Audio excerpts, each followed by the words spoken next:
Hello, Steve. Hello, Jill.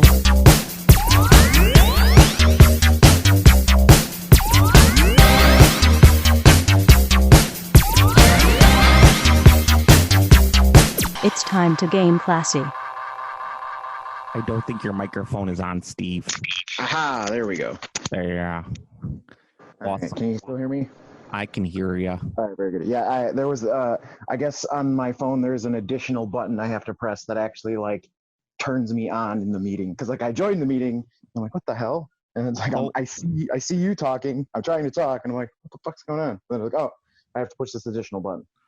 Hello, Steve. You are really good at turning me on. You probably should ignore that. You're recording on your phone today?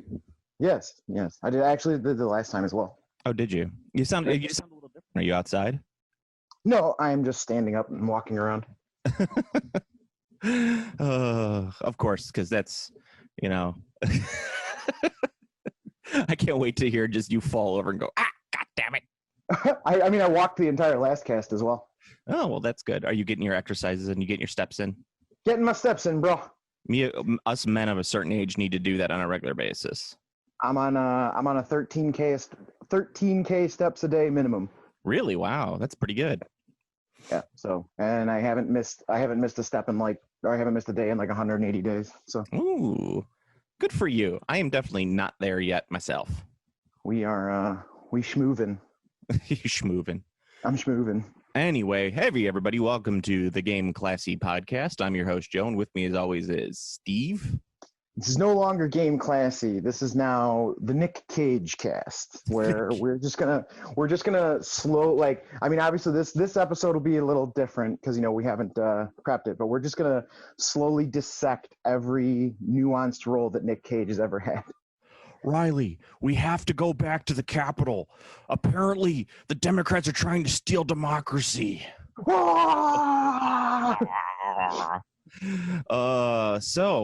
Anything happening in the news, Steve? The most important news is absolutely the Wally World. The Wally World trailer. No, it's not Wally World. It's Willy's Wonderland. Willy's Wonderland, that's it. Wally World is from National Lampoon. Yes, that's right. Willy's Wonderland is obviously the most important thing that has happened in the news cycle. Yeah, I mean, I love the fact, and here's the thing that I found out when I was talking with some people about that trailer. And for those who don't know, it's Nicolas Cage's, I don't know if it's his newest movie, but it's a new movie from Nicolas Cage. The preview just dropped. It's called Willy's Wonderland. Yeah, it's Five Nights at Freddy's. It's great. Yeah, and it's essentially Five Nights at Freddy's, but I found out that there's actually two other movies that are in there's Five Nights at Freddy's, which is going to be coming out in the spring, and it's directed by Christopher Columbus, the same guy who did Home Alone. And they're actually doing an actual licensed Five Nights at Freddy's movie? Yes, and there actually was a Five Nights at Freddy's script that was turned into the movie called the Banana Splits movie back in 2019, and I had no idea about this movie until yesterday. Someone brought it up to me, and I was Banana like, "Wait, Splits? what?" Yeah. Wow, I've never heard that either. Exactly. Is it a horror movie? Yeah. And how did I miss hearing about that? I usually hear about every horror movie. Steve, that was my exact response as well. Yeah, that must have been like the most under the radar release ever. It's probably terrible. Well, it's a sci-fi original. However, here I'm going to try and bring it up real quick. It doesn't look bad. It actually looks like it's pretty high quality. Huh. All right. Yeah, I watched the trailer for it and I was like, I didn't know that they actually I heard something that they were doing a Banana Splits movie, but I didn't know that they actually. Now, is the Banana Splits, is it literally like the old show, the Banana Splits, with the dudes in the costumes riding the go-karts? Yes. So holy shit, that's insane. So what it is that it's like, I'm not sure because I'd have to watch it, but it's like this family goes to this taping of the Banana Split show, and it turns out like the Banana Splits are actually like murderous creations a la Five Nights at Freddy's. It was originally based off of Five Nights at Freddy's script. That actually sounds pretty good. I know. That's what I was saying. And apparently they've been I played Five Nights at Freddy's 7 years ago whenever it initially came out. When it first came out. It's a good game. Yeah. I was like, this is a fine game, right? Yeah. It's a good phone game. Let's put it that way.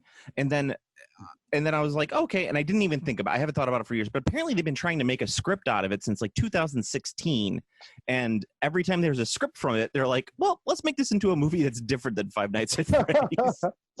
I think it's because like conceptually, it is difficult to make a film that is literally Five Nights at Freddy's because like the game concept is that you are playing as a person who is stuck in a room who's just observing creepy animatronics that are you're trying to defend yourself from them. Well, and but I think you could. I think it works for any. It's a solid concept for a movie. A guy is locked inside of a building with crazy animatronics that are trying to kill people, and there's kind of a backstory to it. But I mean, there's a big convoluted backstory. But I think the big and no one cares though. Well, some people. Oh no, people. The FNAF lore is mighty. I was going to say the FNAF FNAF lore is probably intense. Yes, the lore is mighty. Like basically, if you want to know if something is like ridiculously deeply popular in terms of lore, you just basically, I think it's called the Game Theorists or Game Theory. They're a YouTube channel, and basically like all their videos are poorly made. They're a poorly made clickbait farm. Yeah.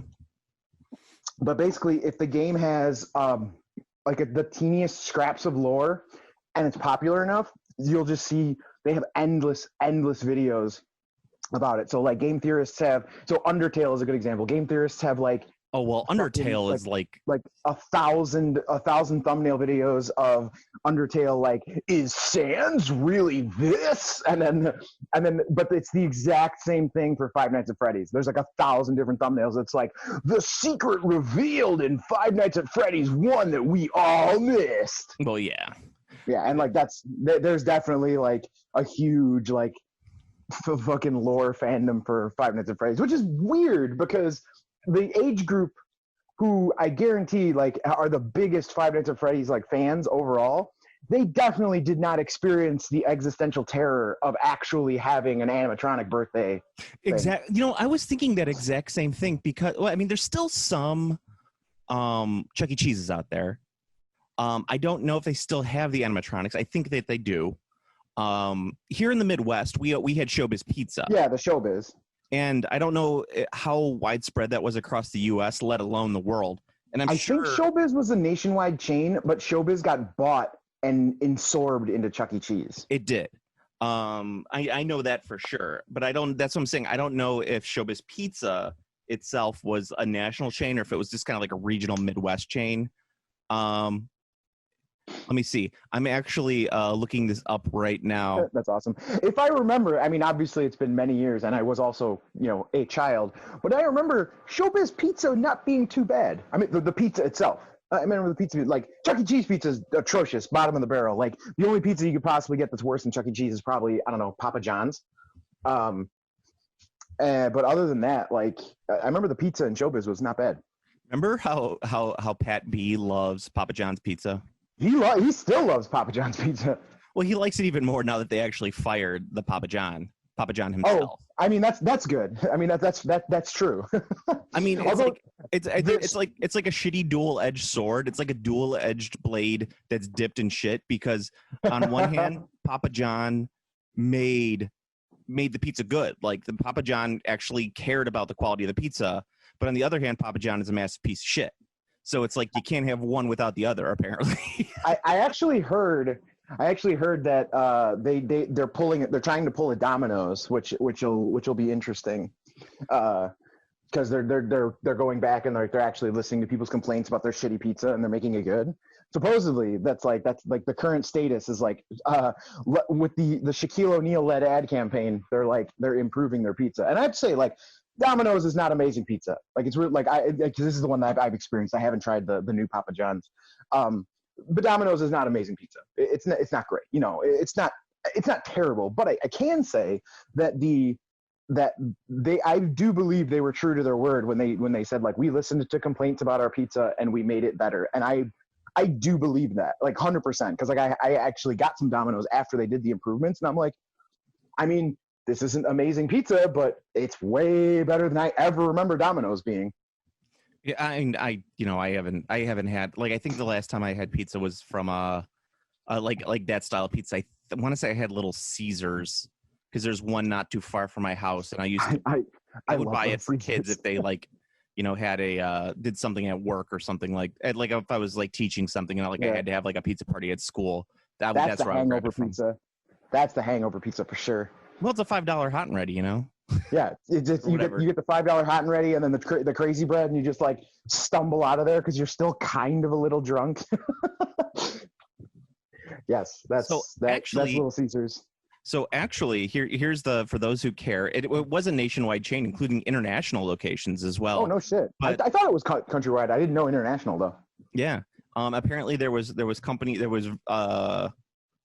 in Lebanon and there's a couple overseas. Saudi Arabia. Lebanon comes up all the time. It's just so odd. Like every time I hear something like this, somehow Lebanon is always involved. What are they doing over there? I don't know. Bombing the Israelis. That's what they're doing. I guess. Over the border. Bombing them with pizza. Yeah. So apparently Showbiz Pizza bought Chuck E. Cheese. Oh. And then they refitted the Showbiz Pizza to be Chuck E. Cheese. No shit. That's kind of unheard of. I don't. You buy a lesser brand and then change your bigger brand into the lesser brand. That is interesting. But I mean, Chuck E. Cheese is dead. They went bankrupt, if I'm not mistaken. Yes. Well, I don't think it's. I don't want to say it's completely dead, but let me see. They filed for Chapter 11 bankruptcy in June 25th, 2020. So. Okay, so they're not gone because 11 is the payback one, if I remember correctly. Probably, but that's like so. No, 11's not. 11 is the dissolved debt. 7 is the payback one. I think. I don't know. So 11 means they're gone. So back in the day, for those who are young enough to not remember, I'm sure that they had those at Chuck E. Cheese. They had the animatronics, but man, the animatronics back in the 80s and early 90s were very, very creepy. And you could. And there's like a whole subculture of people who collect those animatronics. Like they have Showbiz Pizza setups in their basement. You could see them. I've seen that. It's so bizarre. The uncanny valley is really why they reside in the street. Because like a lot of them looked like when they weren't in motion, like they would look like a pleasing statue. Oh, this looks like a cute bear. And then like as soon as it starts moving, because the animatronics are.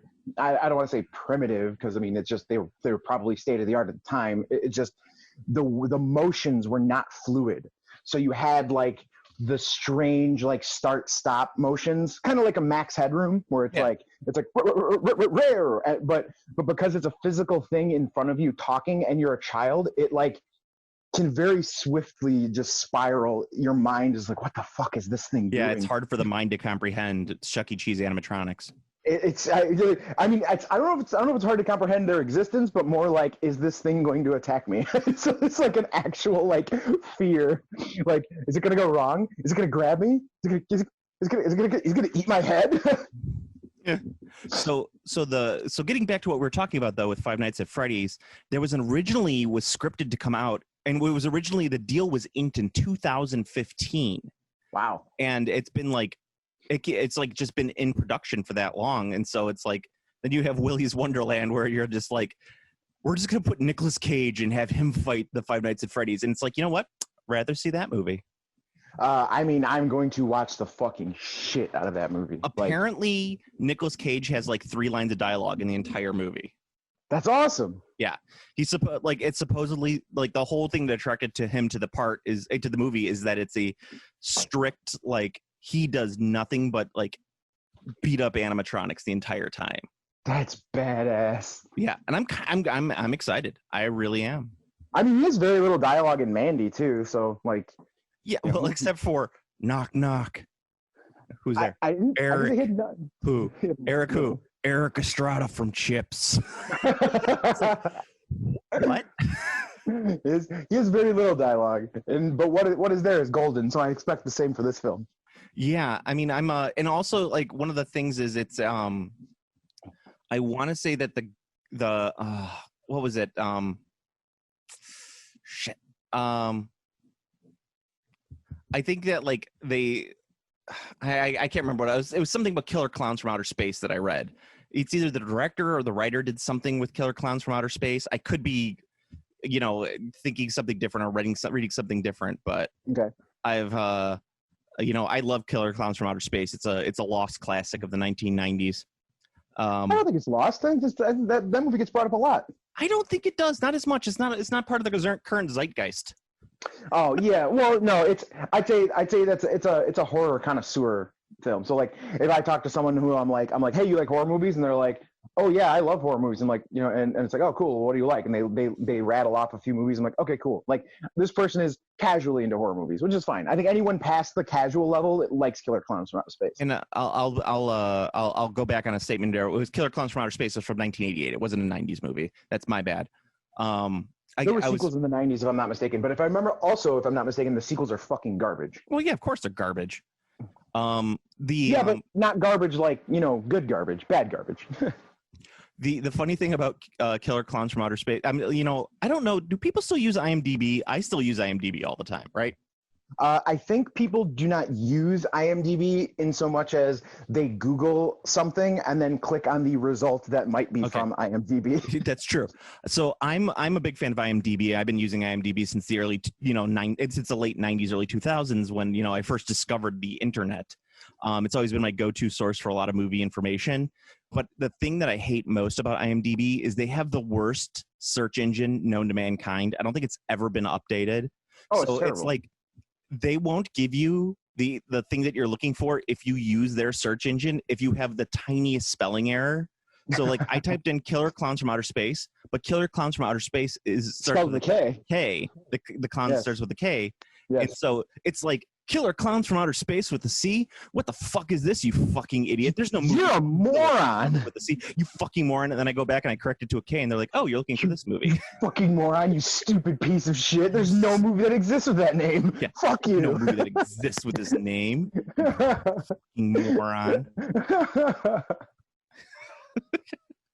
Oh, that's great. I feel like that every time I do a search engine thing that doesn't give that produces a result like that for me as well. I'm just like, oh my god, I fucking stopped. I missed an O, and now it's finding me the wrong thing. Yeah. I for one am truly looking forward to Willy's Wonderland, and I can't wait. You sent me that trailer, and like I was watching it, and I was like, holy fucking shit, is this what I think it is? And then like as the trailer unfolded, I'm like, holy fucking shit, this is exactly what I think it is. Oh my god, I can't wait. Did you watch Primal? Primal is the one where he's the big game hunter who's on the ship. Oh no, I did not. Okay, that one I was no, holy shit, I'm gonna get to this in just a second. I'm looking this up, but Primal wasn't bad. But the problem with Primal, of all things, is that Primal was a movie where it's like two movies in one, where there's like a sub-movie, and then there's the movie that has Nick Cage in it, and you're just keep on watching it, and you're like, I want to watch the Nick Cage movie.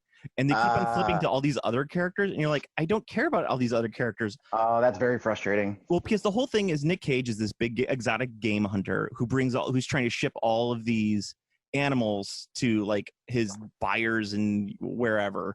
And you said they escape and run rampant on the ship, except for the fact that the CIA has captured a terrorist, and that they're going to take him on the same boat, and the terrorist escapes, and he sets all the animals free so that they can keep everybody busy. Right? Not a bad concept, but man, all right.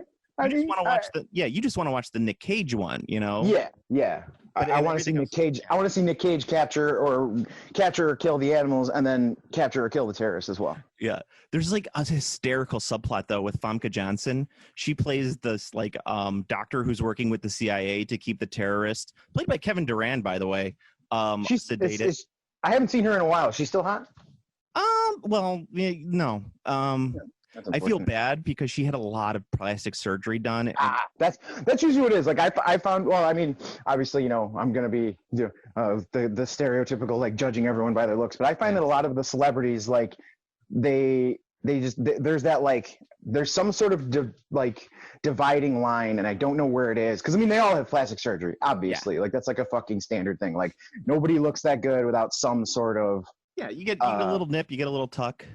Right, like some sort of like, I mean, but there seems to be like some sort of divide where like they cross a line and then like suddenly they look like they're made of plastic, and it's like, what did you do? Like who did you go to? Because I mean, like there's so many actors that just like they look that what they always say, like quote unquote aging gracefully. That just means that they have a good plastic surgeon. But I'm wondering like where that divide is, because every time I see some like, you know, some thumbnail or someone commenting about how shitty someone looks, I'm just like, I mean, that person looks like they'd be fine if they didn't get whatever the hell they got done to their face. Yeah, I think it's just, you know, it's there's a lot of different things involved with it. Famke Johnson, like, we think that she's very famous because she's in a lot of movies that we enjoy, but in reality, she's not like that huge of a star. So she probably doesn't have the money to get like the super expensive surgery to make yourself age gracefully, so to speak. And maybe she just didn't take care of herself, did a lot of drugs. I don't know what happened behind the scenes. I mean, she's not fair. Terrible looking. She still looks incredible for her age. I think she's like in her close to her 60s at this point. Oh, nice. That was like Eartha Kitt was like smoking hot until she like hit like 92 or whatever, and then like she like suddenly all of her age caught up with her in one President shot. Johnson, bring our boys home. Yes. Yeah, and let's not mince words here. I would still absolutely sleep with Eartha Kitt, like no question. Susan, you just make her do lines from Emperor's New Groove. Oh, absolutely. I would be like, look, just you got to refer to yourself as Yzma, okay? You got to refer to me as Kronk. Yeah, please refer to me as Kronk. Please refer to yourself as Yzma. Let's get this done. Kronk. But yeah, the Primal movie, it's not terrible. It's just like, if you cut out everything and just left the Nick Cage stuff in, it's great.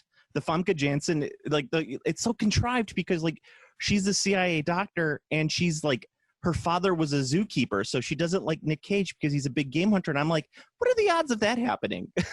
Like, that's not even like Dickensian style like coincidence. That's just like idiotic coincidence. But it's funny that we're talking about aging and all that stuff, because you know who's not aging gracefully in any capacity, in any way whatsoever? Steven fucking Seagal. Well, Steven Seagal wasn't aging gracefully in 1998. Have you seen?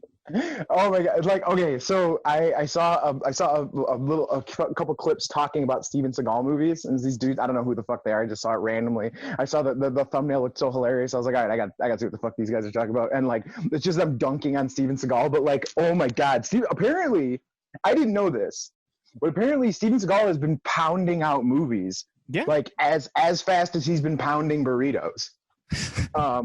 Like they're just like cranking them out because I guess it's this production company that he owns like half of or whatever, and then the other half is like foreign investors, so probably China. And all of the like, it's just like every one of these movies is the same movie, but it's really funny because like, so he's always an ex. He like 100%. He is always ex special forces. Like, oh yeah, that is his character is always ex special forces, and they're like, and he's always called to task in these films because they're like we've got to bring our best, and there's only one man who can do it. And then like they just pan over to just like this like just shy of a morbidly obese Steven Seagal. And he's like, he's almost always sitting. Like I was looking at like because they mention it in like because it was a podcast, I guess, but like the person who did the video overlaid bits of the movies. And like when they mentioned that he's always sitting, they just showed all of these clips for like all of these movies where he's just like every scene, he's just like fucking sitting. And there's one where he even has like a kung fu fight sitting. So from 2013 to 2021, he's made 1, 2, 3, 4, 5, 6, 7, 8, 9, 10, 11, 12, 13, 14, 15, 16 movies, right? So what was that year? Was that more than one movie a year? Yes, because in 2014 he did 2. In 2016 he did 1, 2, 3, 4, 5, 6 movies. 17 he did 2 movies, and then in 2019 he made 2 movies, and he did 1 in 18, 21, and 15. And also, they said that now, and like they said it, and I couldn't unhear it, but they said like, well, yeah, he just talks like because they're starting with Glimmerman, he just started to talk like a black dude, and they're like now he just kind of sounds like an old Civil War era movie slave. Yeah, and like you listen to him talk, and I'm just like, holy fucking shit, they're right. This is the most ridiculous thing I've ever seen. Yeah.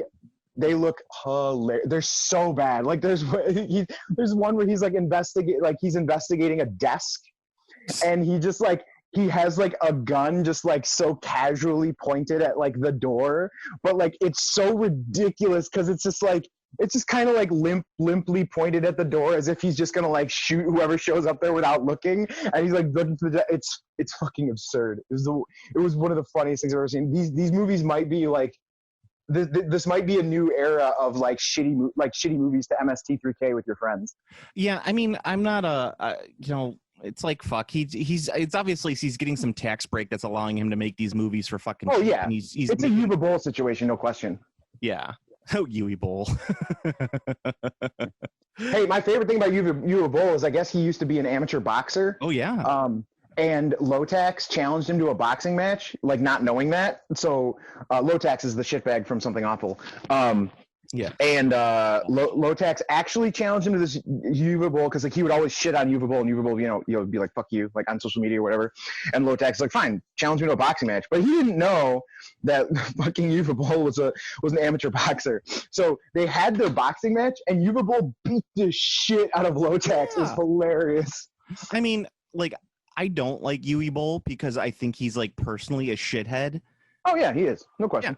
Yeah. And like if he was just like a normal kind of like a normal dude who's exploiting that German loophole for like making movies, and he was like just cranking out movies, and he wasn't like anyone, like he didn't say stupid shit or do anything like that, probably he would have just continued doing it. Germany probably wouldn't even have gotten faded in, or maybe faded into obscurity. Yeah. But no, he had to go out and be like a complete and utter asshole, and so everyone was like, you know what, we're done with it. Yeah, let's get this guy. Yeah, let's get this guy. And, let's get this. We gotta get our best. Who's our best? Well, he used to be in special forces. You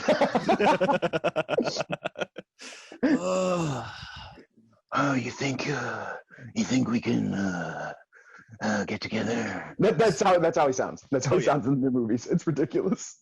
Actually, Yui Bowl has not. Let me see. I'm gonna look at his director credits. He shouldn't have made a movie since they closed that tax credit loop. Yeah, he hasn't made a movie really since 2016. That sounds about right. Yeah. That was probably when the loop finalized. Yeah, he made a lot of Rampage movies, which were that awful movie series that I don't really understand. I tried watching the first one and it was terrible. Wait. Oh no, that's Rampage is in like a rampaging person, not Rampages in the movie about the giant monsters. No, that's the Rock vehicle. Because I liked that. I was gonna say he directed that movie. That movie was pretty good. But I mean his movies are all like just really bad. Remember what's it, In the Name of the King? What was that one? It was based off a video game. Dungeon Siege. No, I did not see it, but I know Jason Statham was in that movie. He was in that movie. There was a lot. Ray Liotta was in that movie. Yeah. And I just watched Goodfellas this morning. Nice. Yeah. He had the movies I saw. I saw two movies of his in theaters. One was one I'd never seen in an Uwe Boll movie before, obviously, but it was House of the Dead. Mm-hmm. Terrible, unbelievably bad. Like I don't know. Like you think like making a movie that's literally just like make a bunch of zombies and like have the characters shoot zombies. Like there's really nothing else you need to do, and then like maybe some monsters. Like you think that would be easy. But he somehow found a way to make it just one of the most agonizing, terrible movies I've ever seen. Like, think about it. He did like what? House of the Dead. Like you said, he did Blood Rain. Yeah. He had Sir Benjamin Kingsley in Blood Rain. Well, if you want to hear about the cast from fucking In the Name of the King: Jason Statham, Ron Perlman, Ray Liotta, Lily Sobieski, John Rhys Davies, Claire Forlani, Christina Loken. I always want to call her Christina Loken. Matthew Lillard and Burt Reynolds. Jesus, that's a fucking stacked movie. I know, and it's terrible. Damn. Well, I mean, it goes to show they always say that you can have like you can have the best actors, but it's always about the script. Yeah, it's the script and the director. Like, there's nothing like that's the thing. Like, people always shit on Hayden Christensen for his performance as Anakin, but like, I always try to tell people, I'm like, yes, it's hilarious, and like, he delivers those lines in a very funny way. But I always try to stress them that like, Hayden Christensen's a pretty good actor. Like, I've seen him in films that aren't Star Wars, and he's like fine. So those lines that was how Lucas wanted it. He's like, no, I need you to be more nasally. Well, no, apparently Lucas doesn't even direct. So like, so whoever was standing in for Lucas. well, but no, but I mean is he doesn't actually give direction. He's just like, okay, here's the script, and then he films it, and he's like, that's fine, let's move on. And it's like, okay. So, like literally no direction. Great. Yeah, one thing you need to do as a director, he does not do. That's great. Yeah, exactly, and that's why those movies are terrible. And like, my friend Nick always says like he loves Lucas as an idea guy, and I'm like, yeah, but he's not even like really that great of an idea guy. He's more of like a big picture guy. Yeah, I mean, he's really good at like picking out great. He is very good at picking out amazing films and like bootlegging his own IP onto the amazing film. Yeah, kind of. Which I mean, and that's not quite a dig. That's exceptional. Like I mean, A New Hope takes an amazing film, The Hidden Fortress, and completely, adds space drama and makes it into like serial-esque, that's a good idea. It's just like The Mandalorian. I haven't seen season 2, but season 1 was Lone Wolf and Cub. It's a smart idea because you have a good story that's already like laid out for you, and you just like, okay, well let's spin it and make it adapted to our world, and it's smart. It clearly fucking works like when you do it like that. So the first big Star Wars thing that I can think of that had no ties to any like Kurosawa film or other property whatsoever was the prequels. Yeah, the prequels. He was all on his own. Yeah, and the as we know, the prequels are not great. Yeah, they're pretty fucking bad. Like, but imagine if the prequels instead of doing whatever the fuck he did, if he just was like, I'm gonna make the Magnificent Seven, but with Jedi. Yeah. Like, how good would that have been? Like, it probably would have been great, even with Lucas at the helm. Because obviously, like, A New Hope is fine. Like, it's not the best of the original trilogy, but like, it's obviously fine. And like, it's got a good story. Like, it's entertaining. It works. It doesn't have any like ludicrous shit like it's in the prequels. I don't know if we ever talked about my ideas for like fixing the prequels. Like I have like a really like, I know people have done all sorts of things and talked about it ad nauseum, but I do have a list of my own personal There's lots of cuts and edits. Yeah. My number one thing, that scene with the droidicas, you need to make sure that dude, this is the best. I always point this out, and like every time like there's a prequel defender, they're always like this is the number one thing that like really gets them up. I'm like, so in the opening sequence of the film where Obi-Wan and Qui-Gon are fucking killing droids left and right because they can't kill people because it's it's a kids movie, and the droidicas show up and it's like, oh, these things are too strong for us to beat. They literally look off camera and they like peace out. But like they don't like peace out as in like we're gonna run. They literally super dash, like they become blurs and fly off camera. They're just like crazy fast. Yeah, they hit the right button twice in rapid succession.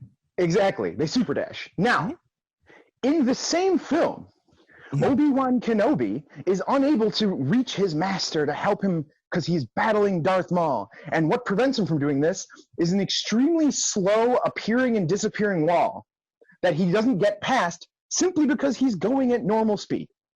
If he just used his fucking super dash that he used in the same literal movie that you are watching that happened like 80 minutes prior to the scene where Qui-Gon is fighting Darth Maul, it would have been a 2v1. So like, you might want to not have that in the movie. Exactly. I mean, like, my biggest fix is in the first one. I would have had Hayden Christensen as Anakin in Phantom Menace, have him be older. Like, it makes sense if like you have a 15 or 16-year-old who's like he's a slave, he's doing all this stuff, and he has these powers he doesn't really quite know about yet. Like, they're very uncontrollable, like when he does have his outbursts. Clark Kent as a boy style. Yeah, Clark Kent is a teenager. Like, just imagine if Clark Kent didn't start developing his powers until he was a teenager, and he has this like uncontrollable thing going on, and then you have Obi-Wan and Qui-Gon Jinn show up to train him. Obi-Wan is like in his 20s. Qui-Gon Jinn is in his 40s. So they're going to take him on at 16 to train him, and then you could see where it's going to get fucked up and screwed up. Because then you have the parallels between Luke being found at the age of 16 by Obi-Wan, and then you have Anakin being found at the age of 16 by Obi-Wan. There's like direct parallels there, and you're like, it's so fucking obvious. And you just it hurts because you're like, it's so there, and all he had to do was just just take that extra step, and it would have been, or someone would have told him that, and I think it would have worked, because that way then you wouldn't have that weird like switch between the first two movies of the kid playing Anakin. Yeah, for sure. Which, I mean, I think the entirety of the second movie, the only thing that the second movie actually does of any importance is literally like be like, yeah, this kid's gonna be Anakin in the third movie. Yeah. Like I think it's the only thing that actually happens in the second movie that's important, because you like all of the like exposition about the clones is like not actually relevant. Like all of the stuff that happens, that you can completely cut. It's like the Phantom Menace cut, where they cut out things that don't matter to the plot. You can completely remove the Phantom Menace. Like you actually can just remove that movie. You do not have to watch it. And then you can, I think the dude who was talking about his cut was like, he basically turned all three of the prequels into one movie. Yeah. And the first step was completely cutting the Phantom Menace. That was it. Like, he just cut it. He's like, no Phantom Menace, you don't need it. Like, you literally don't need it. Because like even the references to Qui-Gon are self-contained references in the other films. Yeah. So he's like, my master. And it's like, Qui-Gon, my master. And it's like, okay, like, cool. You know that this dude's master was Qui-Gon. It doesn't matter that you haven't seen him in a movie, because what he did in that movie doesn't actually mean a thing. And then in this, I think it was like 20 minutes of footage from the Clone Wars was like, he's like, this is reasonable enough to put into like the beginning of this film. Yeah. Because the third one opens up with like the full wars. So he's like, basically like, you start the movie, it like establishes the clones are a thing, and they're creating disruptions in the Republic. You get like the entirety of the background between Qui-Gon and Anakin as master and apprentice from like the opening scene where they're like talking, where they're like, this is where the fun begins. Like literally, like you do not need any of the stuff that happens in those other movies. I thought it was really funny. He's like, so basically the prequels can just be one movie and it's perfect. And I was like, damn, all right. Yeah, I mean, it all makes sense in the long run. It's just, and also you needed to I think one of the big things is that the whole thing where Anakin goes back to Tatooine in the second movie and his mom is dead, like that needs to be right at the beginning of the second movie. Like he's taken away at the end of the first movie. Yeah, his mom isn't freed, but then like they immediately go back at the beginning of the second movie to save his mom, and his mom is dead. Like, yeah, that whole bit is just like absolutely ridiculous, though. It's just like, why don't you just take his mom? You're fucking Jedi. Just do it. Yeah, you do like, it. Do it. Well, that's what I'm saying. Like, Jedi are supposedly the fucking cops of the universe, right? Yeah. So they could just be like, slavery's illegal. We're gonna take this slave, and she's not your slave anymore. And if you object to it, we'll just cut your little head off. We'll cut your Jewish stereotype head off. I'm a Toydarian. Hey, you can't talk to me that way. And they cut his head off, and a dreidel falls out. Oh, that's not right. That's Lucas, man. You can't tell me that he literally didn't just be like, I'm gonna use racial stereotypes as my aliens. You cannot tell me that's not intentional. No one does. I don't know about intentional. No one does that by mistake. No one has aliens with tiny slanted eyes that go, but my lord, is that regal? No one does that on accident, okay? Well, I'm not saying that it was on accident or it was on purpose. I just think that a lot of older white men tend to have these stereotypes in their heads that they don't necessarily know are harmful and wrong. And it's not, I don't want to say it's not their fault, but it's also, this is what happens when you don't have conscientious, The only way that could have been more ridiculous is if one of them actually had the flapping tie and did the miso sari bit from fucking Simpsons. Yeah. Yeah, I'm just saying, and it's also what happens when you don't have diversity inside of your production team, where someone can tell you, George, as an Asian person, I find this very offensive. You realize you're just like, you're basically doing like an old 1940s propaganda film, right? Yeah, and it's also, there's a lot of people's fault on there for not saying, George, this is inappropriate. And, I bet you, and then if they said this is inappropriate and George said, well, I'm going to do it anyway, then that's like a real issue there. Like, I mean, granted, there's plenty of microaggressions that go on throughout that thing that George Lucas is responsible for, but there are lots of people on that team who are also responsible for that because they didn't step in and say, this is inappropriate. I don't know. That's just my personal opinion on that. Also, in the Clone Wars, a very specific thing that's hilarious is the entire the entire premise for the Clone Wars is so beyond, like, the film, not the Clone Wars themselves, like the event in Star Wars, but the film. Oh, Attack of the Clones. It's not the Clone Wars. Attack of the Clones. Yeah. The entire film hinges on the opening sequence, which is the most convoluted, stupid plan that's ever existed in the history of the universe, and only something that dumb, only something that phenomenally fucking stupid could have come up with a sloped forehead brain like George Lucas. The fact that they're going to try and assassinate the queen by hiring a bounty hunter who hires another bounty hunter to kill the queen. But yes, they hire a specific bounty hunter because he's the best, and he hires another bounty hunter to kill the queen instead. And then also after hiring the bounty hunter, he still follows the bounty hunter to make sure that the job gets done. And then when the job fails, he shoots the bounty hunter that he hired to do the job, yet he was still on the planet where he could have done the job himself, being the best because he was hired because he was the best.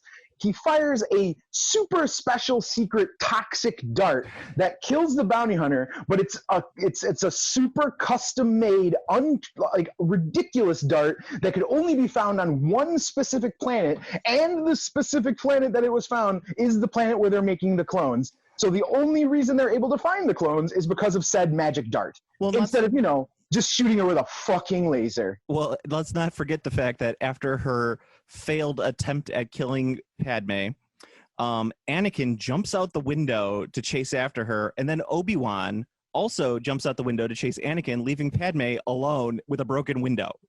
And the bounty hunter is still, and of course, the bounty hunter who was hired to kill Padme in the first place on the planet. Yeah. So that would have been brilliant. Like, that actually would have been an amazing setup, because you could have had Obi-Wan and Anakin go trace that other bounty hunter, and then you have Jango Fett just roll in and kill the queen. Because then it'd be like, oh, okay, now I understand why a bounty hunter who's the best in the galaxy would hire a lesser bounty hunter to do this job. Yeah, because she was his distraction. Exactly. So I was like, oh, okay. But that means that he saw that the queen was completely undefended and was like, I got to go track down that bounty hunter to make sure that she doesn't talk, instead of just finishing my fucking mission. Yeah. And the bounty hunter. That really steams my bean. and the second bounty hunter, whose whole power is to change shapes, doesn't use that in her assassination attempt. Instead, she uses the same thing that Scaramanga uses in The Man with the Golden Gun, which is using a poison bug. Yeah, it was like two crazy poison scorpions or something. Oh my god, that movie is so bad. I hate that people defend those films. They're so awful. Yeah. And don't get me wrong, I love the memes. The prequel memes, they crack me up. I do enjoy them, but they've had a background radiation effect that I do not approve of, which is it's making people soft on the hatred of the prequels. And as I've grown over the years, it's been 20 years since those movies came out. I have grown to the point where I'm like, and this goes with movies in general, which is something that's very hard for me to learn to do, is that, oh, you enjoyed this movie, okay, but don't come at me and say that it's a good movie. There's a difference. Yes. I always say, you can enjoy whatever the hell you want, but don't tell me that something is good if it's not objectively good. Yes, I like that. And if you do tell me that something is objectively good, you better have the ability to defend something. That's always that's always going to be my go-to. It's I'm going to if you tell me something is good and I say something is bad, or something is the wrong decision, I'm going to at least have some facts or something. I would say objectively well crafted, because I don't think you can be objectively good or bad, because good or bad is opinion. Because okay, well, in film you can be, there's things that make film objectively good, and yes, you could go outside of what those normal norms are with film, but if you do that, if you go outside the norms of what makes a film objectively good, it better be something that changes the definition of what something is objectively good for. You can't go outside that norms and then you're kind of no one cares about it, because then it's not objective. It doesn't change the definition of what's objectively good. Yeah, I think a lot of people use good and bad as shorthands of I liked it or exactly. I didn't like it. That's the problem, is you have that, and then people think it's okay to say that a movie like The Attack of the Clones is good because they're using it interchangeably with I like that film. That's my same problem with Thor, is that I like Thor. Okay, that's fine. Thor's a good movie. No, it is not. Thor's a terrible movie. That movie sucks. Yeah.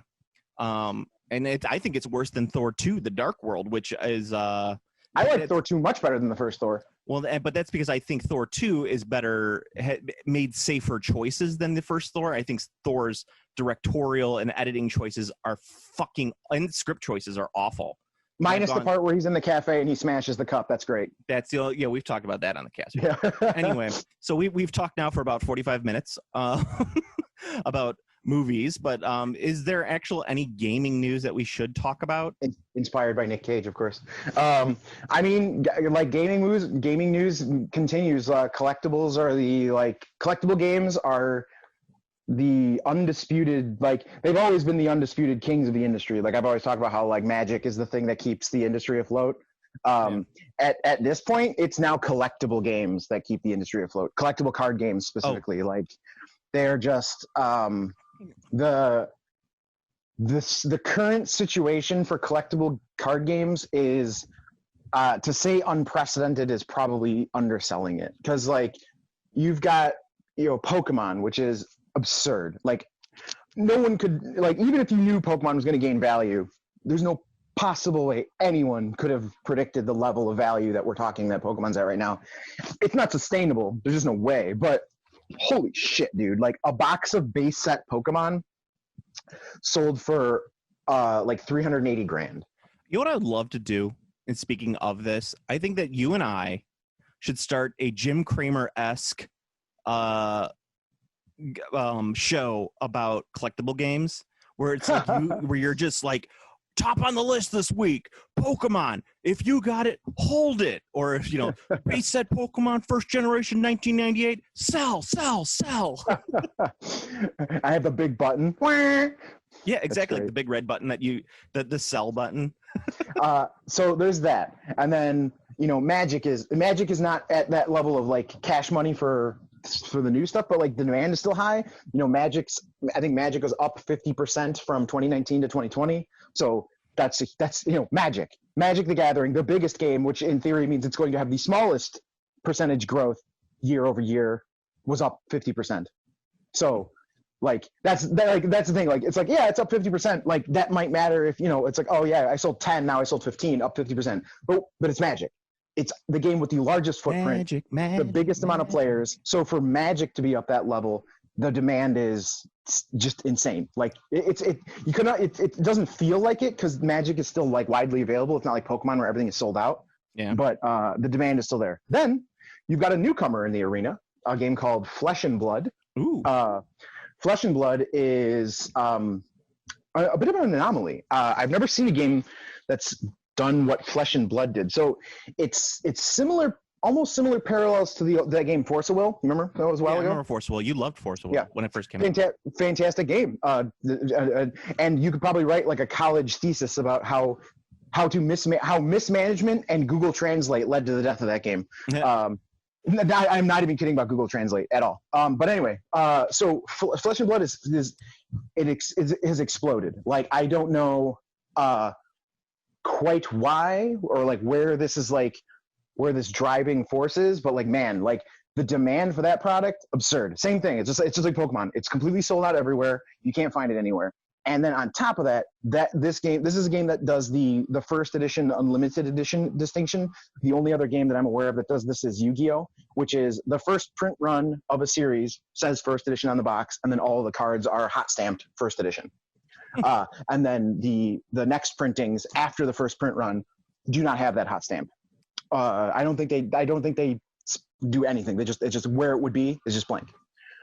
But the reason I bring that up specifically is the first edition Force of Will product, or Flesh and Blood product, is selling for absurd amounts of money on eBay and stuff. A first edition box of the very first set, I think, sold for $3,000. Wow. These boxes are $100. It's $100. That's how much you should that's how much you would be paying for this box new. So a $100 box of a contemporary game. Because keep in mind, this game came out in the tail end of, mostly the beginning of 2020. Tail end of 2019, beginning of 2020. That's when this game came out. So the game's only been out a year. And a first edition box of the first set for this game sold for $3,000. That's that is unheard of. Like I've never seen anything like that before in any game. Like that's absurd. Like that's something that should be happening like, after the game's been out and hit the market, for maybe like a couple years, be like, oh yeah, that's pretty rare. Like, cool, I'll buy that. So absolutely nuts. So that's another one. That's another collectible game that has just surged into the market, and like everyone is trying to scramble to get. So it's nuts. I will say, interestingly enough, now that because America is never leaving COVID hell, you would have expected maybe that board games would have been really buoyed by this stay-at-home thing. Turns out, not really. Board games, I mean, I might be wrong, but I've seen board games in like a massive slump. But I heard at the initial part of the COVID epidemic in spring of last year, board games saw a massive boost. But then I think because people actually got to stay home and play them instead of just buying them and impulse thinking they were going to play them, there was a slump at that point. I felt that the slump was already going to happen without COVID, because there's just exhaustion in the board game market because there's too many games. Mm-hmm. Yeah, you've been talking about that for a while. Yeah, it's just wallet fatigue and so on and so forth, and the game quality is too high. I know that's an odd thing to say, but I say it repeatedly. So I've been talking about that for a while. So I think this just kind of like cemented it, and they were like, this slump that was going to happen, here it goes. This is it, baby. Speaking of board games, I did want to talk about this one thing that I saw pop up, and I think it's something that's going to make you irrationally mad or not irrationally mad, depending on is Cool Mini or Not's newest Kickstarter. Have you seen this atrocity? No. Their newest Kickstarter is the animation collection. They're releasing 3 boxed board games at the same time via Kickstarter on Scooby-Doo, Teen Titans Go, and Looney Tunes, 3 products that are known entities. There's no there's no risk whatsoever on putting out these games. Oh yeah, I mean it's Cool Mini. They're a Kickstarter company. They tried to clean up their image and be like, oh, we're not a Kickstarter company, and then like everything they do is we're blatantly a Kickstarter company. Mm-hmm. And the prices that they are selling this at are ridiculous. So ridiculous in which direction? What's that? Which direction are they ridiculous? It's just in like the absurdity and the balls that they put this out with. I mean, like, is it ridiculously expensive or ridiculously cheap? It's ridiculously cheap and ridiculously expensive at the same time. Ooh. So you could buy one game for $50. 50. One box game that's based on a property that's probably not even that good. Or you could buy all 3 for $90, which then becomes $30 a box set. Probably not terrible. These are probably like $25 games in general. But like, it's like, so you either have to buy something ridiculously, you have to buy it at a ridiculously expensive price, or you buy it at the ridiculously cheap price. All right, I'm gonna cut that real quick too, because you said Scooby-Doo. Yeah. If you want a Scooby-Doo game, buy Betrayal at Mystery Mansion. Period. It's the best Scooby-Doo game ever made. It's the best Scooby-Doo game that will ever be made. Yeah. And actually, I was incorrect on that. You could buy 2 games at $90. If you want to buy all 3 games, it's $160. Wait, what? That's more expensive to buy 3 games than buying, because you said the games were 50 each. Yes. So 5 plus 5 plus 5, if my math is correct, is 15. So that would mean that 3 games should be $150 with no discount. Okay. So wait. I actually here I'm going to go through it because I think I confused some people. I think I confused myself on this. Okay. So if you want to buy just the Teen Titans Go game, it's $50, and you get the Teen Titans Go game with all of the promos. If you want to buy just the Scooby-Doo game with all the Scooby-Doo stretch goals, $80 for just the Scooby-Doo game. The games are differently priced. If you want to buy the Teen Titans and Looney Tunes game together with all the promos, it's $90. If you want to buy the Scooby and Teen Titans game, it's $120. And if you want to buy all 3, it's $160. That's ridiculous. It is. The only thing that could justify that price is if there's a limited edition Don Knotts miniature. I don't know what's going on. Why am I with Scooby-Doo? Wow, Teen Titans. That's Scooby and the gang. This makes no sense, Andy. Kind of sounded like Jimmy Stewart there. Yeah, you kind of went into you went into a little the Jimmy Stewart area there. And the biggest bullshit of them all is that the Teen Titans Go game doesn't even come with Beast Boy. You have to. Wow. Beast Boy's a stretch goal. Wow. Yeah. So you make a game that doesn't even have the full crew in it. Wow, that's great. Exactly. Well, I mean, you know what? I like if this were any other company, I would like probably be like very like, what the fuck? Like this is ridiculous. But because this is Cool Mini or not, it's just like, yeah, okay. Like that sounds like they've checked all their usual boxes. Like there's no surprises there. So they so far have made close to 400,000 on it, and there's 4 days left in it, which goes to show you that this is probably not their most. That's a very unsuccessful Kickstarter for Cool Mini. Yeah, exactly. Like, I guarantee that's not gonna that level of at that level. What's the goal? Like 75 grand or something? They always have stupid low 10 goals. grand. 10 grand. 10 grand. Okay, yeah. So like you said, they always have stupid low goals. That's the thing. If anyone ever wants to truly like try and fuck over Cool Mini or not, your only goal would be to try and get one of their Kickstarters to only hit its goal, because they would lose so much money. Yeah, absolutely. If you could coordinate that level of attack, that would be very, very, very funny. Like if that Kickstarter only made 10 grand, they'd lose their asses on it. Yeah. But even then, like I don't think. I mean, that's a pretty like.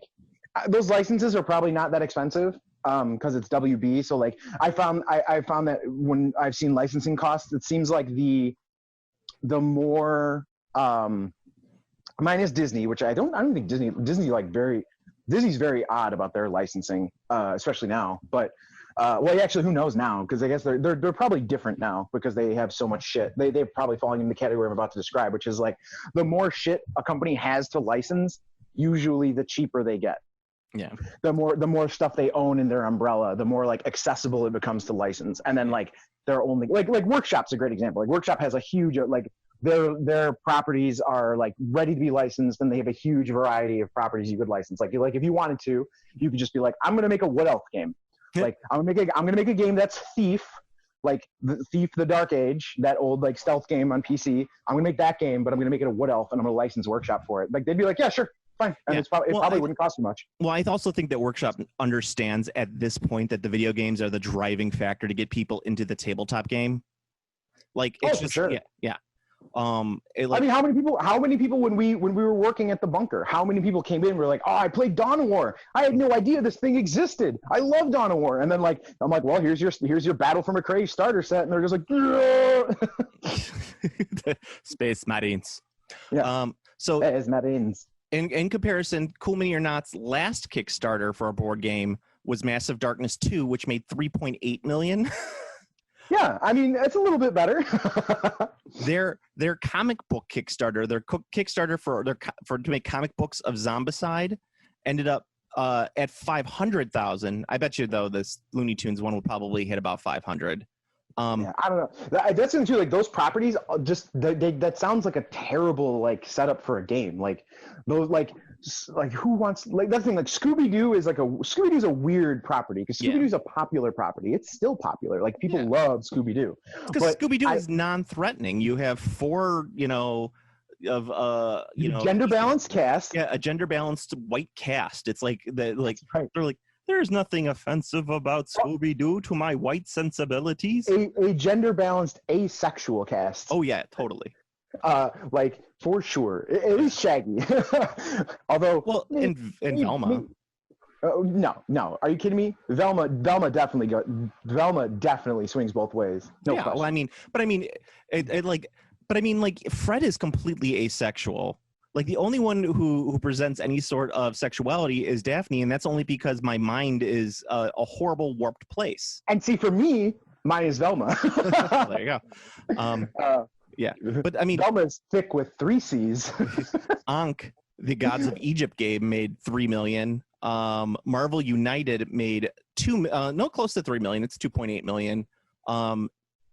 Night of the Living Dead Zombicide made 430,000, so that actually didn't make that much. I think Zombicide has finally outworn its It's Well, Munchkin. It's Munchkin itself. yeah. Well, Zombicide Second Edition made 3.4 million. That's The other thing too. Like another thing that I can't stress hard enough too about all these like big numbers and all these huge Kickstarters is like a lot of these games put up this gigantic Kickstarter number and then you never see or hear from the game again. yeah. Like that game, Wrath of Kings. Yeah. Like, do you remember how big that Wrath of Kings? Wrath of Kings was like at the start of like the Kickstarter era, and it was one of the biggest Kickstarters ever at the time. I think it made like 2.5 million or something. Like, that's absurd. Like, there should be people playing Wrath of Kings right now. I've never seen that game in the wild anywhere. So ever. actually, I just whoa. Okay, hold on just a second. I never seen this Mhm. pop up. Let's see. Zoom yelling at you? No. Firefox is yelling at me. Ah. I looked up Wrath of Kings to see how much money it made. Wrath of Kings actually only made 800,000. Really? Yeah. All right. Well, I guess there you go. The time has inflated the amount of money it made, but at the time, Yeah, this when was that back was on in Kickstarter. 2015. Yeah. So that was still like an absolutely huge Kickstarter. It was actually dry, and that was the last update was 2015. So I don't really. So it was before. It was probably 2014. Let's see. It was supposed to deliver in 2013. Oh shit! Wow. Okay. Or the delivery was 2014. The surveys were sent in 2013. So, and I think it didn't actually get delivered till 2015 or so because I think there was I remember there being like a massive delay with it. Right. Yeah, and it wasn't a bad game. I think the problem was that, as you said at the beginning of Kickstarter, when this stuff was happening, they gave out so much with the stretch goals that it just flooded the market, and there was no secondary market for it. Like, how are you going to carry it in a store? Like, the whole point of a game like that is to have the games in store to draw people into the game and buy the product. If no one's buying the product, no one's going to carry the product. And since no one was selling the product, because no one was buying the product. Yeah, it becomes the self-fulfilling prophecy. It's like no one's carrying it because everyone already has it. No one's playing it because everyone already has it. No one sees it in the store. So it just goes on like that. No one's playing it because no one knows who has it, I think. Right, yeah, that's the thing. No one knows who has it. No one knows who's got it. And clearly a lot of people have it because, 800K is nothing to sniff at when you're talking about a Kickstarter from I guess 2012 at that point, because if they were talking about delays in 2013, it would have had to have been a 2012 Kickstarter or like early 2013. In my opinion, the most successful Kickstarter for like tabletop gaming, at least, and this has nothing to do with money. It has nothing. It's just optics and like long-term sustainability has been oh God, why can't I think of the name of it right now? I'd say Kingdom Death. Kingdom Death. That was exactly what I was thinking. Because That's no, funny. you're absolutely right, 100%. Because everybody who bought that game had to wait 3-4 years for it to deliver. Mm-hmm. It gets delivered. People lose their goddamn minds about it. The secondary market for it blows up. The models are, people are desperate for the models. You can't get them. And so then they put out, so when they finally start selling those models, they sell out rapidly to the point every where time stores can even stock them. Yeah, I had stores who have never carried a miniatures game for me in my life, and stores that like basically don't carry board games, like just like being like, oh my God, I need Kingdom Death, and I'm like, I can't help you.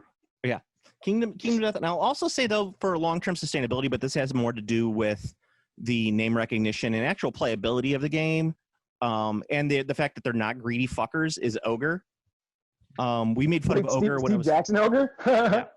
Yes, I love Ogre. Ogre's hilarious. Yeah, I mean it's the game is the game is very playable, has lots of replay value. It's a good game to play with, like it's a good beer and pretzels game to play with buddies when they come over to your house. Mm-hmm. Once you get the hang of it, it's not like the most it's not the easiest game to learn how to play, but once you do get it, it's fairly easy. There's lots of good tutorials online on how to play it too. It's funny because you're describing Ogre, but you could also just be describing Kingdom Death because it's the same. It's exact. Yeah. Kingdom Death is very hard to start to play, but once you play it, you're like, oh. Yeah.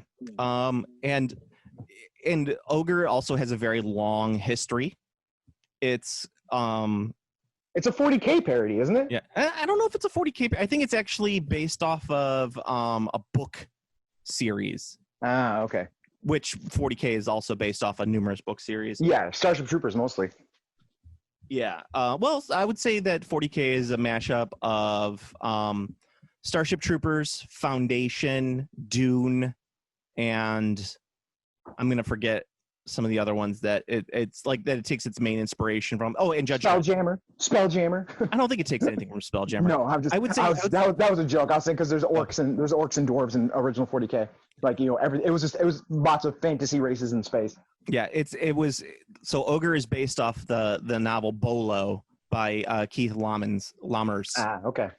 I remember reading that somewhere. But you know what? You and I need to make a Kickstarter. You and I need to make a game. And you know what game that needs to be? What? Robot Jocks. We have that. It's called Rock'em Sock'em Robots. No. I need rules. Robot Jocks. Robot Jocks. Let's do it. Let's make Robot Jocks the Kickstarter happen. Real Steel the Kickstarter. Real Steel. No, not Real Steel. Although I did watch Real Steel and I thought it was okay. Yeah. No, for me, like it's and also with Ogre is that Steve Jackson games. It's like we laugh at them because they're so old school. They're like TSR. Like I think in some ways they're older than TSR. I'm not 100%. Steve Jackson Games is definitely the most like grognard company that exists. Yeah, that's still around.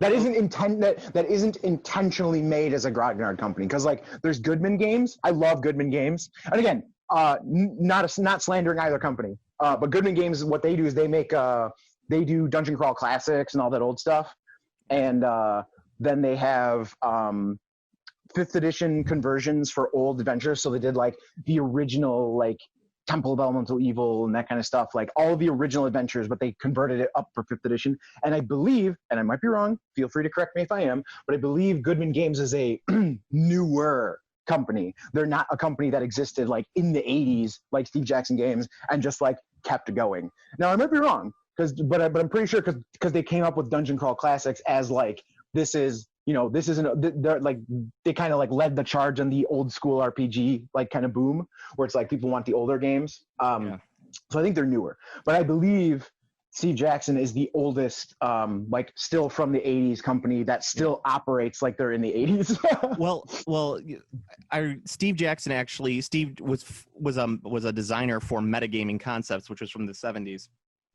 Which didn't he also work for? Okay. This always blows my mind. But like, there are 2 Steve Jacksons. There are right? two Steve Jacksons. Yeah. Because there's the Steve Jackson who used to work for Games Workshop, who is not the Steve Jackson who made Munchkin. Yeah.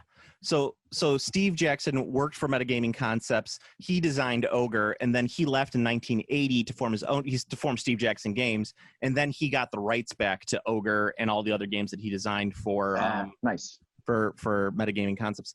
But the what was I going to say with that? Yeah, Ogre is just like it's a ground. But the thing is that Steve Jackson, they love to support that shit. Like they love that the fans still love it, and they interact, and they it's not like they're coming out with new stuff for it, but they're always going to support, and they're going to be like interact with their fan base on it. And they made GURPS. Hey, GURPS is a funny story. People don't know, like, because GURPS is such a non-existent game these days. Like most people have never even heard of GURPS, which is Generic Universal Role-Playing System. For anyone who doesn't know what I'm saying, GURPS, GURPS, Generic Universal Role-Playing System. Yeah. But GURPS was so popular when it came out, it actually eclipsed D&D to become the number 1. Like GURPS was fucking huge. Which, having played GURPS, is like kind of surprising. But I will say that my experience with GURPS got a lot better once we figured out, basically myself and some friends programmed GURPS into a TI-83 program. Yeah. So basically, because GURPS has a lot of stats and a lot of rolling and a lot of like this, that, and like levels of success.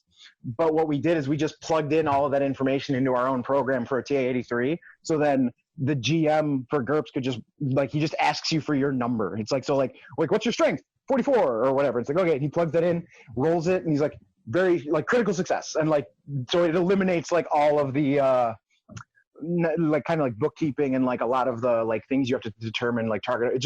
It does everything for you. And I could say running it like that, man, GURPS is great. Yeah, I mean, there's Steve, and I'm not saying Steve Jackson is perfect but I mean, he's created some great games, but he's also, I mean, everyone's got their own little controversy. He's not like he's terrible. It's not like he's out there like the My Pillow guy supporting insurrection. The fucking My Pillow guy. Who would have predicted that the My Pillow guy would have been an enemy of the state? I mean, I think he got in some trouble for supporting some game designer, not like one of the ones that I think we've ever talked about on the podcast before.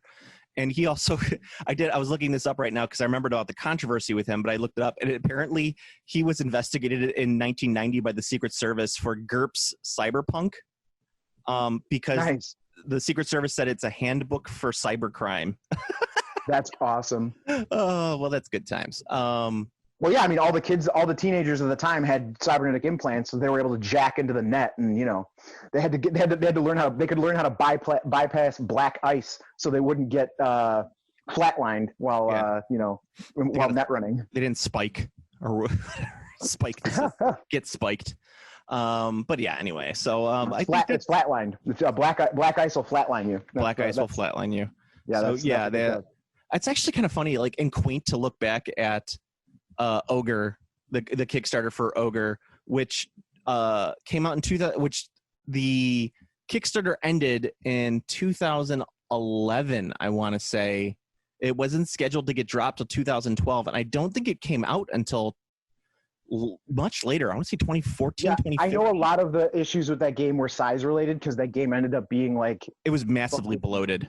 Yeah, it was like uh-oh, this thing's too big. Yeah. Which is so perfect for Ogre. It really kind of, and their Kickstarter is still active as of today. Like, they're still posting on that Kickstarter page. There you go. You can't go wrong with the support. Yeah. I'm like looking at all of the like updates for it, and there are 300 updates for this.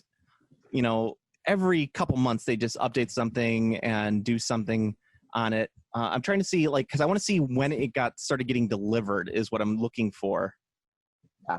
My actual Kickstarter idea is not Robot Jocks, but is horror film related. But I mean, it would be probably impossible to get all the licenses. But basically, I'm sure you've heard of the game Dead by Daylight.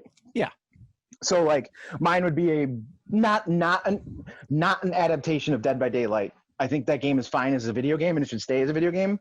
But same base concept where like the player characters are the hapless teens / investigators / whatever, the victims. The people playing the game are the victims, and then the game basically auto generates a horror movie scenario using various licensed characters in their own scenario and own way. So like, you would have like, the base game would come with like, I don't know, fucking Jason Voorhees and Pinhead, like, because I want, I mean, not necessarily that, like, not 100, like, I'm not like, it's got to be those two. It's more like, I want to have a physical slasher, and I want to have like a true supernatural, like, metaphysical slasher, because Pinhead's got powers. Jason has powers too, but all of Jason's powers equate to, you can't stop him and he's going to cut you with a giant machete. Yeah. Pinhead's like, I'm going to turn you into a Cenobite and you're going to help me, like that kind of thing. Well, yeah, I think there is something to that. I think you could do something similar to like Zombicide, but what you have is all of the killers. Like, you play as a killer and you're just tracking down normal people, and instead of them coming to you like Zombicide, they're running away. They're all running. Yeah. Yeah, that'd be good. You could put it in the same game. You could have killer mode where player characters, instead of playing their hapless or investigators, they have a thing. And of course, there would definitely need to be expansions that would lead to crossover material. So you could have something like the Evil Dead expansion would be, you get Ash and what are his goons' names in the show? Kelly and Pablo. Kelly and Pablo. You get Kelly, Pablo, Ash, and then like a couple like nondescript characters. I heard the new video game for Evil Dead has both Kelly and Pablo in it. Yeah, it looks like it's actually kind of like a Gauntlet style arcade shooter, which looks pretty fun. That's Castlevania. What's fucking Gauntlet? Gauntlet is. That's right. Red Wizard needs food. Red Wizard eats food. Blue Valkyrie. Yeah, it's good. So that'd be my idea, and then you'd have the expansion. You could just play Evil Dead, but then also there would be rules where you could just grab Ash or Pablo and like throw them in the scenario where it's like, yeah, it's fucking Ash and Pablo versus Jason Voorhees. Like that's what I would do, and the scenario and all the scenarios would be like, so a killer would have different scenarios, and then you could have killer model variants for the scenario. So like one would be like, for example, so let's compare it to Zombicide. So like, okay, so this scenario is Jason 2 or Friday the 13th 2. So your goal as the player characters is to find where Jason's mother's head spawns. So like you flip tiles, you're trying to find the spawn point for where the head is. Getting to the head will allow you to overcome Jason because this is Friday the 13th. To Jason. So this Jason specifically is vulnerable, and this is the scenario that he brings. So like he's chasing you, he's unstoppable, and he's got his own set of powers. But then you could even have like, you could add like, this is Jason Takes Manhattan Jason. So like so in this one, instead of flipping up tiles and searching, you lay out a board, you start in one spot, and you are trying to escape from the unstoppable Jason Takes Manhattan Jason. I like the concept. I think that there's something to there. I like the idea, though, personally myself, of the idea of playing the killers, and you have to go through, like, let's say a board that's set up, and you have the specific rooms on the board or whatever, and in each room maybe you have to search for where the people are hiding from you. Fuck it. Versus mode is skirmish. Yeah. You just have like, I'm Jason, you're Michael Myers, we're doing a fucking miniatures game. Yeah. But I'm saying like you think about it like a dungeon crawl almost, but it's not like the people jump out at you. Certain characters, certain enemy or victims will, and they'll attack you with specific things. Yeah, like the cops. They'll shoot you with their six shooter. Yeah, whatever it is. But what you're doing is you're specifically like there's victims, and then there's a final girl card. So like what the goal is to find the final girl. So once that final girl is found, though, she's like the boss character, and she's super fucking hard to kill. No, you can't kill her. That's like you win by getting killed by the final girl. That actually might be a pretty cool concept in reality. And that's the thing is like. And if you kill her, you technically lose the game. Yes. You're required to attack her. Yes, you're required to attack the final girl, and if you succeed at killing her, you die. Which would be super interesting because you could have the characters level up during play. So like your Jason gets stronger as you successfully get victims. Yeah. And then you want to manage your power level so that you don't get too strong by the time you get to the final girl. Yeah. So how it works is that if you bust into a room, let's say you bust into you have you bust into a cabin, the camper's cabin. Yeah, well, that's what I'm saying. Like the board map is Crystal Lake, right? Mm-hmm. And there's all these cabins that are on there. There are all these little things. They're all arranged and stuff like that. And so you're going around, and in certain scenarios, like every turn, like a victim card will pop up. But the thing is that victim cards always attack first. So you have your victim. He'll be like little Timmy. He's an 8-year-old boy, and he pulls out a fucking bow and arrow, and he fucking shoots it at you, right? And so you have to survive that. It's going to be difficult for them to kill you. Like their attacks are fairly weak, but if you get enough of them, it's going to, it'll take you down, right? So you have to be kind of careful about how you're doing that, but you could kill them very easily, like one hit and dead. Like, so if you're Jason or you're Pinhead or you're Freddy or whatever have you, you have your own specific attacks that are kind of related to the movie. So like the Jason killer has his hatchet and he's a fucking tank. You're never going to be able to fucking take him down. At least these guys are never going to take him down, but he's slow as fuck, right? And then you have Pinhead, who's like fucking like he could kill by looking at them and doing like snapping his fingers, but he's very vulnerable to magic attacks. So if he comes across a victim who has like a fucking Pandora's box or something like that, he could get taken down fairly easily. Mm. But then, so like the whole thing is random draws on the victim. And so eventually you'll find the final girl, but the final girl pops up, but you can't attack she won't attack you. Like the whole point is to get killed by the final girl, but she won't attack you until you attack her first. So you have to try and hit her, and you kind of have to pray that you're not going to kill her and that her attacks will kill you. So it puts a really interesting spin on the boss fight. Yeah, it's a reverse boss fight that you want to lose, but your character's been powering up as you've been successful. Exactly. So he's been powering up, but he might be taking hits or whatever else have you. But when you get to the final girl, you want to make sure that they take you down. I like this concept, Steve. I like it a lot. Yeah, you have to lose to the final girl. That's the fucking rule. You can't beat the final girl. That's the rule.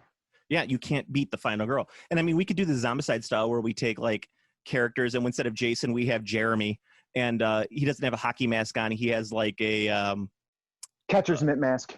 Yeah, he has a catcher's mask on. He's got like the whole umpire outfit. Yeah, sure. Just you give him a catcher outfit. He's got a catcher outfit, and he's got a baseball bat. Umpire catcher. That's what I meant to say. Yeah, he's a giant dude in a catcher outfit. No, yeah, he's a giant dude in a catcher outfit with a baseball bat that has a baseball bat plus axe combo.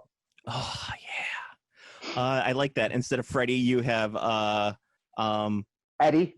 You have Eddie. Yeah, that's kind of that's a. You have Eddie, and then instead of Michael Myers, you have like Steven Sanders. Yeah, so you have these things, and it's the fake parodies of it, and then you'd have like instead of Jamie Lee Curtis, you have Julie. Oh wait, yes. Isn't Julie one of the final character names in one of the girls' movies? I don't remember. I'm sure, because Julie is like a very common name. A very common 70s, 80s name. But we'd have to like look at it. We'd have all these final girls who have all of their abilities that are linked to the specific scenario. So if we would have like, we would call it, we could just call it Final Girls. We could have the Final Girls summer camp collection. We have the Suburbia, we'd call it like Homewood, And the pillow fight outfits. Yeah, the pillow fight outfit, slumber party. Yes. Final girl, slumber party, final girl. I just think but that's the thing too. Like we could like, there's the iconic horror characters, but because we're both like pretty deep into horror, we could get some real great characters that I guarantee, no question, that we could license for like $1, like the slumber party massacre killer, or what's his name from Silent Night, Deadly Night 2, Garbage Day. What was the? I'm trying to think of the one. He's it's the one where it's another slumber camp killer, but it's like a real like shitty cheap ass movie. I know you're not talking about Sleepaway Camp. No, not Sleepaway Camp, but I think Sleepaway Camp would be fun to have like an 8-year-old girl murderer as one of your characters. Yes. Yeah. Oh, for sure. That's what I'm saying. Like we like the potential for all of the because we could really go with the horror fan. Because that's the thing, you'd want to have you'd want to try and get people like Freddy and Jason and like the things that the casual horror fan will like. But you really want to get something to like cater to the aficionados. Like I want give me a fucking Herbert West. Like give me a reanimator scenario. That'd be fucking cool too. And his whatever else happens, he needs to have a special rule that just says, who's going to believe a talking head doing a job at a sideshow? Well, that would be his like character would be a guy with a fucking head like in the hand. Like he would carry around a head in a tray or whatever. Yes, that'd be the killer. But you have Herbert West as well, and then I think that'd be great. You could have what's his name, Sam Neill from In the Mouth of Madness. But that's more Sutter Kane though. Like Sutter Kane would have people who go out and do shit to kill them. Oh, no. That's what I'm saying is like we have like those are the characters we bring in. So like when I say Sam Neill in the Mouth of Madness, we have him, but we also have Sutter Kane and Sutter Kane zombies. Like you have to bring the protagonist from the horror films as well. So like you'd want to have both. So like for Reanimator, you want Dr. Herbert West, but you also want the killer of the dude holding his own head. You want both. Yeah. No, I see that. Yeah. Or you could have like, two villains so that you could have co-op mode where you're both trying to get, well, I mean, that's, you generally would have co-op mode. Like so like what it would be is like the base set would probably be very similar to Slumber Party Massacre, right? You'd have a couple killers that are trying to get in the house and kill. But then every expansion you'd be able to add another killer in without what's the word I'm looking for, without ruining it too much. So you would have like your Michael Myers expansion, and you could play with Michael Myers and the killer from Slumber Party Massacre at the same time. And then you could have something that's even like you could have some like really like weird esoteric things like Basket Case or Basket Case and Pinhead or Basket Case and the Killer Clowns from Outer Space. Yeah, exactly. Or brain damage. Yeah, that's exactly kind of what I'm thinking about. I wish I could think of the fucking the name of this guy. It's like a really shitty 70s slumber party massacre, and not slumber party, sleepaway camp style massacre movie. And it's Don't know. it's like in upstate New York, and I can't think of what it is. But it's a fairly famous movie because of how bad it is. But whatever, it doesn't matter. But I love this concept because I like the idea. I think it's unique in the system where you want to be killed at the end, so that way you could come back in the next movie. Yes. Yeah. Yeah, you've got to get vengeance. Yeah. It would be, I think that for the game to have playability and the game to have replayability is you have to have like numerous victim cards, like, and you have to make their interaction with the killer be unique and fun. Like that's where the replayability comes from. Because if you're just like every turn, like another victim card pops up and you're like, okay, I hit them with my axe and that's it, then it's like dumb. Oh yeah, well you'd have to base it on like, give them a special like escape mechanic or something that they do, like, you could have, and then you could have the cat, like you find the cat, you do not kill the cat because it's a cat. However, what the cat does is the cat makes the game harder for you because the cat is now giving false scares to some of the victims, so it puts them into like high alert. So like, because the cat's been revealed, every victim that reveals after is like 1 point less scared of you because the cat scared some fear out of them. Yeah, I mean, very similar. Yeah. I think we could do a Hills Have Eyes style episode. Oh, for sure. Release maybe last house on the left. Yes. Is that the music from Street Fighter? No, that's my alarm. That's I have to go. All right, so everybody go to Game Classy Facebook page, the Game Classy Podcast Facebook page. The best way you can get in contact with us. Like, comment, subscribe on iTunes, and like, comment, subscribe on YouTube. Also, good ways that you can help us out. If you would like to get in contact with us, the Facebook page, as I mentioned, you could also find me on Instagram at Game Classy Joe, where you can see all my models. I've been taking a little bit of a painting hiatus. I feel like I've kind of burnt myself out over the last few months.